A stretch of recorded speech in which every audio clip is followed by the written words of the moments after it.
21 жыл мурда тагыраак алып караганда 2002 жылдын сентябрь айында Россия сыналгыларында «Бригада» телесериалы көрсөтүлө баштаган.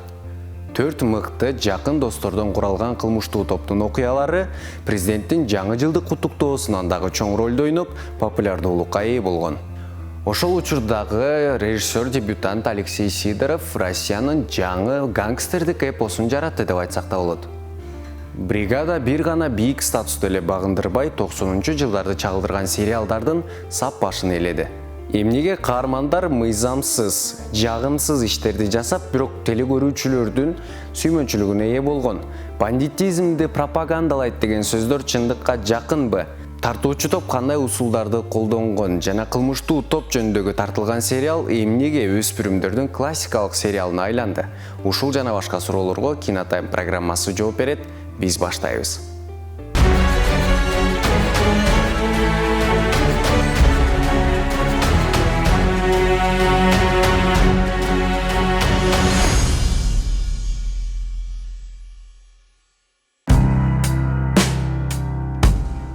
«Бригада» башка сериалдардан өзгөчөлөнүп, чоң убакыт өлчөмүн чагылдырат. 15 бөлүмгө толук 10 жылдык окуя камтылган. 1989 жылдан баштап 2000 жылдын жаз айларына чейин. Убакытты айтып турган титрлер да жөндөн-жөн коюлган эмес. Каармандардын тагдыры өлкөдө болуп өткөн окуялар менен тыгыз байланышта. Мына, Саша Белый Афганистан чек арасында мөөнөтсүз айтылган кызматты өтөп чыкты. Бул убакта эми гана кан куйган согуш жыйынтыкталган. Бизде анын жаш баланыкындай жылмайган жүзү эч таң калтырбоосу керек. Себеби биз анын 2 жыл ичинде кандай согушту жана кандай кыйынчылыктарды көргөндүгүн элестете да албайбыз. «Бригадада» мындан башка дагы чоң согуштар тууралуу айтылат.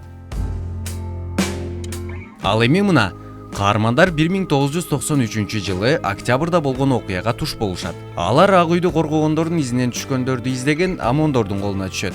Ал эми имараттан чыгып жатып, Москванын көчөлөрүндө ошол учурда каза болгондордун денесин алып кетип жаткан унааны көрүшөт.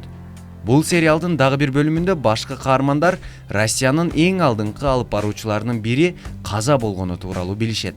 Каармандар өзүнчө бир вакуумда жашабайт. Алар өлкөнүн тарыхы менен тыгыз байланышта, же болбосо ошол тарыхтын ичиндеги каарман болушат. Бирок сериалдын авторлору 90-жылдар менен эле токтобойт. Алар терең маани мазмунду да камтууга аракет кылышкан. Мисалы, Олянын чоң энеси кабаттуу үйдүн подъездиндеги кара тактарды көрүп, ар дайым согушту эстеп кайгырат.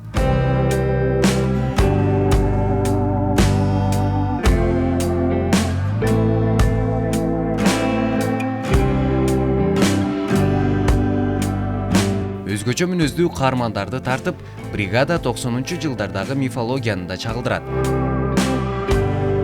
Мында коркунуч сезими жок бандиттер, акчага сатылган политиктер, спецкызматтын кыйтыр кызматкерлери жана интеллигенттүү скрипач кыз чогултулган.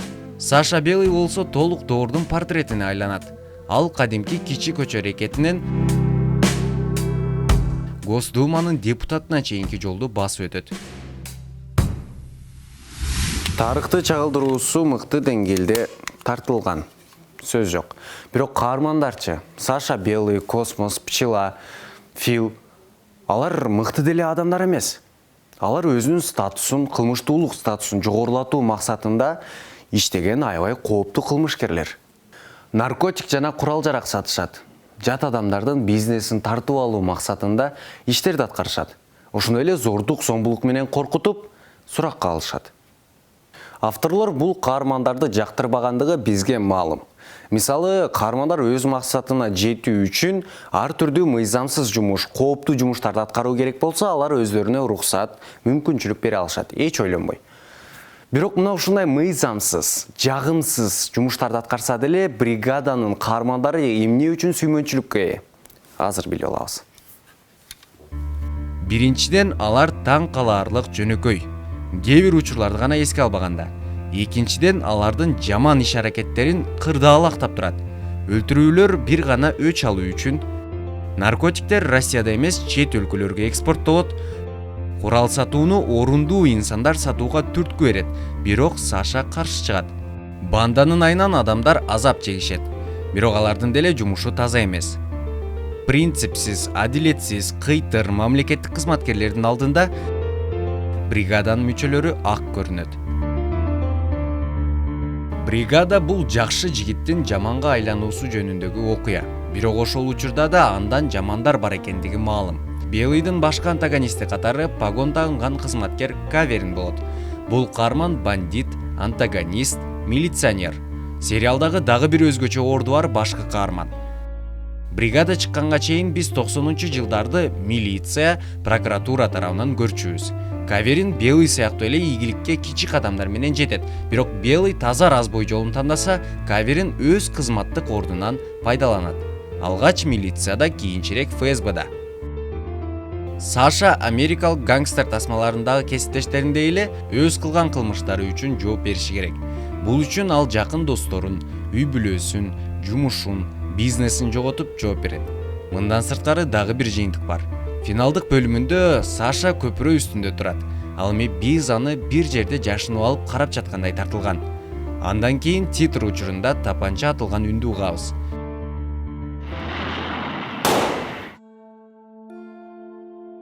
Муну авторлор каарман каза болду, же болбосо тирүү калдыбы, көрүүчү өзү чечиши үчүн жасашкан. Демек, тасманын же болбосо сериалдын аягы көрүүчүнүн гана фантазиясынан көз каранды. Мындай популярдуу сериалдын популярдуулукка жетүүсүнө эмне себеп? Балким бул музыкабы, же болбосо оператордун чеберчилигиби? Негизи эле Бригада сериалы кандай тартылган? Азыр билип алабыз. Бригада 2000-жылдардын башында чыгарылган тасмалардын катарында эң чоң бюджеттүү болуп эсептелет. Ал азыркы учурга чейин өзүнүн сапаттуулугу менен кубандырып келет. Татаал куулуктар, спецэффекттер, көп сандагы локация жана массовка, саундтректеги популярдуу батыш музыкасы.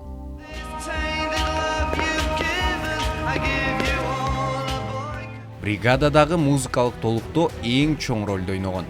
Алексей Шилыгин жазган инструменталдык композиция өлкөдөгү бардык уюлдук телефондорду багындырган хитке айланды. Чың алган ошол эле учурда улуулукту туюндурган башкы композиция бандиттик окуяны баатырдык эпоска айландырат.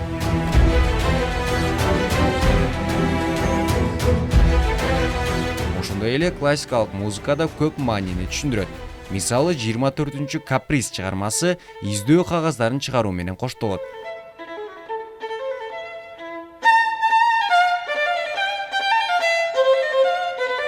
Бригададагы көп чечимдер телесериалга ыкталган.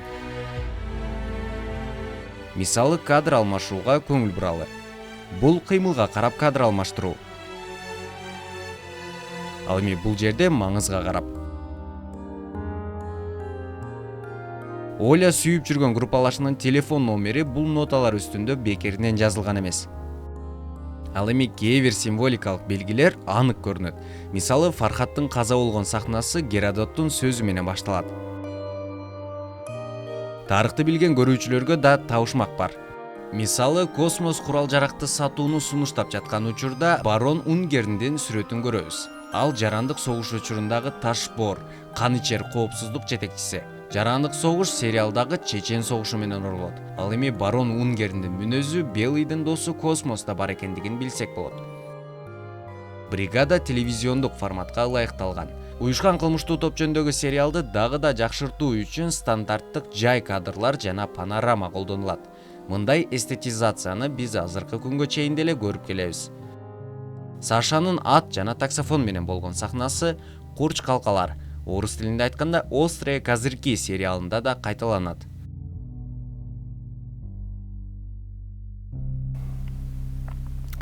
Балким бул Бригададан алынган. Же жөн гана кокустук. Же болбосо авторлор ушундай кылып тартууну каалашкандагы Курч калкалар сериалын ушундай кылып тартып коюшкан. Ким билет. Бирок чынында мына ушундай кызыктуу маалыматтар. Сиздердин экраныңыздарда Кинотайм программасы болду. Кийинки көрсөтүүлөрдөн көрүшкөнчө аман болуңуздар.